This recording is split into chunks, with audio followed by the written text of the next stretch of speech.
All right, this one I am actually pretty amped to record this video. I'm not gonna lie, man. Just scrolling through looking for some content to talk about, I found it really quick and I got a lot of stuff to say. So we're gonna be talking about people's debt today. Primarily the stupid kind of debt, credit card debt, and making poor financial decisions instead of like tuition debt, which we'll talk about in a little bit. That kind of stuff to me is a little bit more understandable, but I don't know. I guess I'm just wired different. I believe that I'm pretty good at saving money and making pretty decent financial decisions, but I cannot say that for the rest of the country or the world, man. There's a lot of people who make poor decisions. We're gonna look at some and talk about it. So, my husband and I are $60,000 in debt. $60,000 in debt is like the level of like student tuition type of debt, but that's not what she's going to be talking about in this video. I don't even know how you get to that point. I don't even have an explanation for it because I've never been in credit card debt. I'm just not that kind of person. I've never had a late payment. And I just know to not like overspend, especially if I don't have that money in the bank to be able to pay back the credit cards at the end of the month. So in June of 2022, we had a good amount of savings and decided that our home that we've been living in for a couple years just needed some maintenance and some upgrade. You can see behind me, we live in like a very normal house. When I looked this video over the first time, I was immediately like, oh man. So apparently that's a normal house. Do you see the back? That's high vaulted ceilings. That is not a normal house. That's a new house. That could be considered a normal house if you're keeping up with the Joneses. All new houses have high vaulted ceilings. I would know. I'm renting a townhouse with high vaulted ceilings. I don't know if you've ever been in a normal like ranch house. They don't look like the background of her house. That's not a normal house. But there were some things like on the outside where our stucco was falling off, so we needed to have that repaired. We had our house painted. We upgraded our bathroom a little bit. Okay, so the whole house painting thing, I don't know how good or bad quality it actually looked on her house, but I would venture to guess that the paint probably wasn't peeling off the house. You probably just wanted to paint it a different color. And the same thing with the bathroom. Unless like the toilet was ripped out and you have to squat over to shit, probably didn't need to renovate and upgrade the bathroom. But at least at this point, this is their money and I understand it. They wanted to make the house nicer and at this point they had savings, but we're gonna keep going. I also decided to pay off my husband's private student loan because the interest is not great. So at the same time, you're spending a whole ton of money renovating your house that's already pretty decently new from the background of the video. At the same time, you're also going to be dumping the whole rest of their savings, which you'll see in the next clip, into paying off the student loan debts at the same time. Now, again, I'm not like ragging on them for having student loan debt. More and more people are starting to wake up and realize that it's a pretty bad deal you're getting, but I had it too. I'm just glad I went to community college instead of real college, but by the time I dropped out and realized it wasn't for me, I still had about $21,000 or $22,000 worth of debt, and I'm happy to say that I paid that off and I'm completely done with that, but I probably wouldn't have spent all of my savings on simultaneously paying off my debts and upgrading a house that most likely wasn't falling apart, but it does not get better, so we're gonna keep going. And so we had plenty of savings and we decided to just drain those bad boys. We both had really stable jobs. Oh man. So they went from having a whole ton of savings to just completely gone. No emergency fund, I guess, and neither one of the expenses to spend all of your savings were really emergencies, but they just said they had really stable jobs. That was her last sentence. Both of them, very stable jobs. We would be able to squirrel away some money over time and build back up our savings again. 2 weeks later, unexpectedly, I was laid off from my job. Two weeks later, she was fired from her really stable job from 2 sentences ago. It couldn't have been that unbelievably stable if you just get canned 14 days later. There had to have been some cracks. There had to have been some sort of tell, some gossip at whatever place she works at that, hey, maybe the company might not be doing too well. But no, they drained all of their savings accounts on a nice new bathroom tile and maybe like a double vanity sink, and now they have no money. And she got canned. And I'm the breadwinner of our household, so it did not go well. I was unemployed for about 7 months. Oh, we're gonna go back. There's also a little tidbit there. She was unemployed for 7 months after she got canned from her really stable job. 7 months. Thank goodness I had social media to keep us afloat for a little bit, but So I don't know who this person is because I don't go on TikTok. I literally just go on for the content because there's endless amounts of it, at least to talk about. I'm not watching that cringe stuff you'll see in a little bit. But she made some sort of money online also on top of her well-paying job. So she didn't go from making however much she did to like zero. I'm not saying she was making thousands and thousands a month online, but it had to have been something. So she was also getting a little bit of money on top of these 7 months of being unemployed. we had to put a lot of stuff on credit card to be able to keep ourselves afloat. So anything that could go on a credit card went on a credit card. We should just, I'm just gonna keep going. And that allowed my husband's income to pay for our mortgage, our car payments, our daycare, things like that. So the husband, who I guess doesn't make as much as she did, could still afford almost all of their bills, including daycare. I don't know. My parents never had enough money really to put me into daycare. I mean, I guess we were lucky enough we lived close to my grandparents, so when both of my parents worked, I just stayed at my grandparents for a while when I was a little kid. But I know it's not cheap. I'll look it up right now. I mean, I know daycare prices could go all over the place. So at least where I am, okay, North Carolina, the average annual cost of infant care in North Carolina is $94.80. That's $790 a month. So almost $800 there. And for a 4-year-old cost $8,100 or almost $700 a month. But she was unemployed for 7 months. Wouldn't you not have to pay for daycare then? I don't get it. Because I don't know how old her kid is, but we'll just say the $700 for 7 months is almost $5,000. And I'm going to venture to guess that it was probably a little bit more, because if she's in an area where the houses that are apparently normal houses have high vaulted ceilings in a nice open area like new houses do, particularly McMansions, I bet the daycare in her area that she lives probably a little bit more expensive. But we'll just keep to the $700 a month. So that's an extra $5,000 that's still being paid at least $5,000 when she was unemployed. But everything else went on a credit card. We cut back as much as we could, but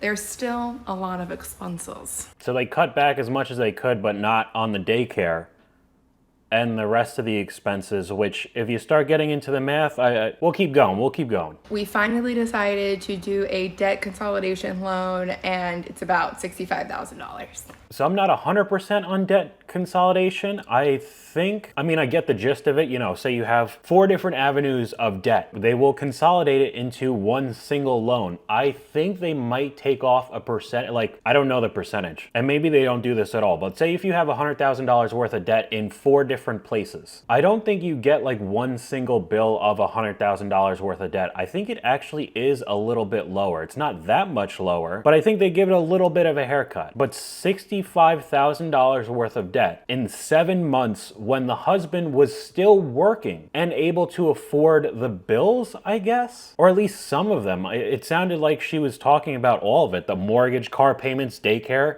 Apparently the husband could take care of that. But if we just leave it at $65K in debt after the loan in 7 months, it's almost $9,300 a month extra in expenses, not including whatever the husband pays for. Because he's still working, normal full-time job, I'm guessing. How do you even spend $10,000 a month when you know you're not working? I know they have kids, but like, Jesus Christ, man, what are they eating, caviar? And then she makes a joke a couple times about the dog. I know like dog food's pretty expensive. I could even give them what, $250 a month for the dog, which that's a load of shit. It's not that much. But there's still an extra $9,000 worth of expenses per month, not including all of the bills that are paid by the husband who's working. We're gonna try and pay it off in the next 2 years if I can finally get that OnlyFans account going.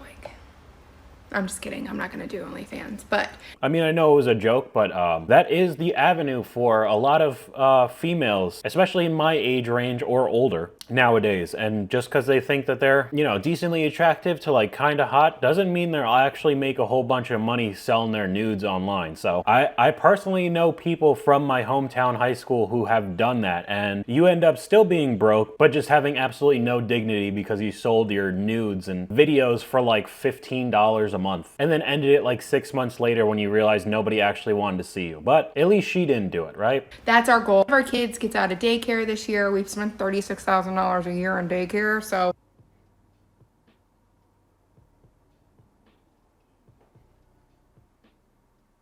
I watched this video over before I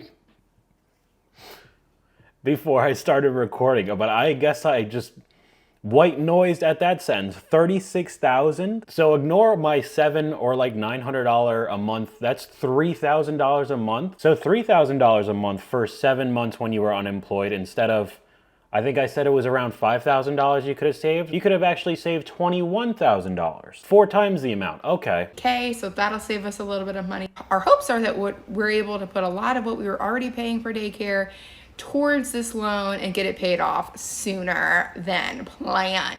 But your girl loves to shop, so I'm gonna have to do some shit to keep myself accountable to this. So that means even though she wasn't working and still paying for daycare when she was unemployed, she was still buying shit, because I don't know what you spend $9,000 a month to get in that kind of credit card debt for 7 months.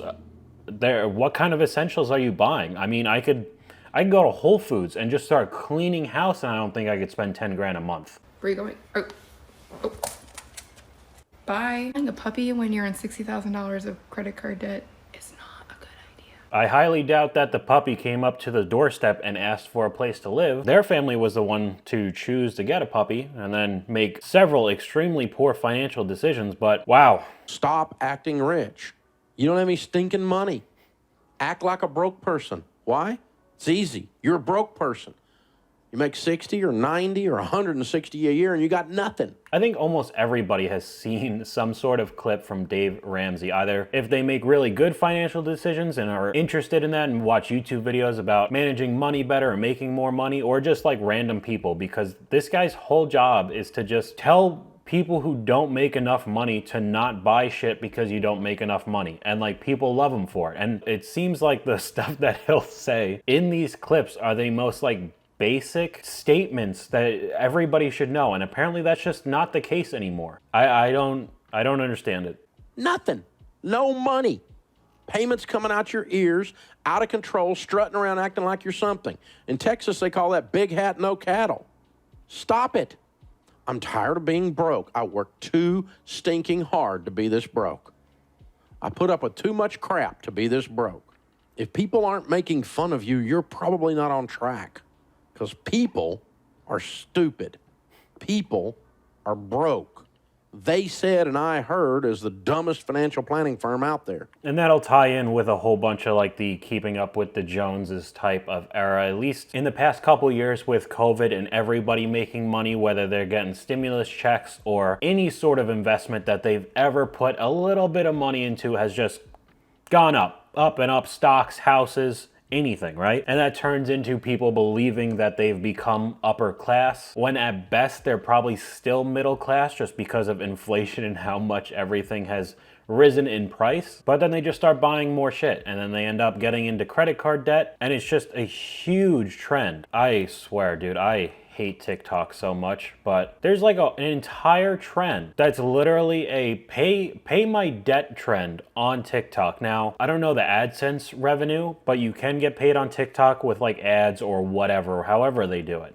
But it's way less than like YouTube videos because it's supposed to be short form content. But basically all of these people are trying to game the system on TikTok. They'll make a video that if you like their video, they'll go to your video and like a whole bunch of them and watch them to bring up like the watch time to be able to make however much of a percentage of a penny per view or whatever that they have on TikTok. And it's all fabricated views to try to get money from TikTok for no actual reason. It's not like they're adding decent content to the platform to be able to make enough money to pay off their debts. I don't know if that's like a TOS thing or not, but I have also seen, which is another like pretty shady tactic, say like car dealership commercials from like your local dealership that's on like normal TV. they'll always end up adding children to it to make you feel bad, to make you feel guilty, so they could pay back their debt. But a majority of these people, if you're in that kind of debt, especially some sort of credit card debt, non-student loan debt, they just end up finding another way to get themselves in debt, even if they do somehow get out of it and make $10,000 off of these bogus TikTok videos. If you don't have good decision making with your financial future, anything with your money, your paychecks, I could give somebody who's $250,000 in debt right now, just a free $250,000. Look, their slate's clean. I could almost guarantee within the year they'll be back in debt. I even made a video on my other channel talking about how I found a way that I could churn credit cards, and if you got accepted with these cards, they had bonuses that if you spent $500 in the next 3 months, you got $200 back. And that added on top of my primary business is actually reselling items online. So what I was doing was going to places, buying items to resell with the credit card, reselling and making money off the item, and then getting even more back. And I just made a video, informational video about it, to try to show people that you can make a free $1,500 doing that. And then there were comments on the video that were like this: you may be responsible with your credit, but not sure it's the best idea for a lot of people. The temptation to overspend. Aren't you people adults? I don't get it. And I'm not old. I'm not like somebody who's been through it and is 55 years old and has started and failed businesses and has all this knowledge on finance. Dude, I'm 26. I don't know how all these people just make the worst decisions, and they're tempted because they have a piece of plastic where you could swipe and you could buy stupid shit you don't need. It's not free money. At the end of the month, you still get the emails or the bills in the mail of hey, you spent all this money on shit. You're gonna have to pay back now. I don't get it. And one really quick clip that I have to mute because most of this, virtually all of this music is copyrighted, but you could see just a little kind of cringe TikTok, but at least this one is something that I did. I literally just moved out of my parents' place 8 months ago, and I'm, like I said, 26 years old, but didn't have to pay rent. So I was able to stack up a whole ton of money, and now I could just build upon that money being here, even spending more than I probably should on expenses. Like I said, with the townhouse, living in a more upper middle class area, and I'm not hurting. But if people end up going to university and partying and getting their degree and being able to live away from their parents, right after it, they want to have their own place. They don't want to go back to their parents. So they end up getting an apartment that they can't really afford, because increasingly now, even if you do get a decent degree, you're not really going to get a decent job to go along with that degree. So you sign a lease on an apartment you can't afford, and then you just start spending a whole bunch of money and get yourself into more credit card debt. The worst mistakes I ever made was moving into an apartment that I cannot afford. I sat down one day and did a whole bunch of calculations, and I was like, I can definitely afford to rent a 1-bedroom in downtown Toronto. Toronto, I think, is one of the most expensive areas you could live. I think it might actually be in the world. I think it had something to do with, I've seen shady stuff from Chinese companies being able to buy up a whole bunch of real estate during COVID when everybody was just printing out free money. And now that the whole Chinese economy is in kind of shambles right now, it has completely destroyed all the real estate for Toronto and has made it virtually unlivable unless you're rich there. But this person thought that they could. At the time, the rent would have cost about 40% of my total income. So I was like, okay, I have 60% to do whatever I want. Wrong. Just existing and living in Toronto costs so much money. And that's another one that it's kind of for all big cities, but at least from where I used to live in New Jersey, that's what people never realized for New York City. There would always be girls in school, in my high school when I was younger. As soon as I'm graduating, I'm going to NYU and I'm going to live in New York and I'm going to be a fashion designer or whatever. Some job that was never going to happen, but let alone with a degree that will probably get you nowhere. Dude, water bottles in New York are $8. Even if a little shack that's literally filled with rats, studio apartment in New York is $3,500 a month. Just because you think you could afford that $3,500 in New York doesn't mean it'll just be $3,500 a month to live there. Every city has jacked up prices. It's crazy. You walk out the door and you've spent $100. Got to a point where I was saying no to things like going out for dinner with my friends, going on weekend trips, because the buffer room that I had in between paying my rent and the money I had left over was barely a couple $100. And I guess people just don't have the foresight to know that that's coming. And I don't even think we're at the worst point yet. I think we're starting over maybe the past 6 months or so, start the tightening and people realizing like, hey, I can't spend as much as I did during COVID now. Like, things are getting more expensive. I am gonna have to start cutting back and not really being able to afford stuff. And that's for people who are already decent with their money. If you were already in debt during COVID, it's just gonna get way worse. I don't know, people need to stop wasting time on like TikTok or whatever social media, doom scrolling and looking at stupid memes, and start like looking up some financial videos and start making better decisions for themselves. This is fun to make. All right, hopefully you guys enjoyed this video. If you did, please leave a like, and I will talk to you guys later.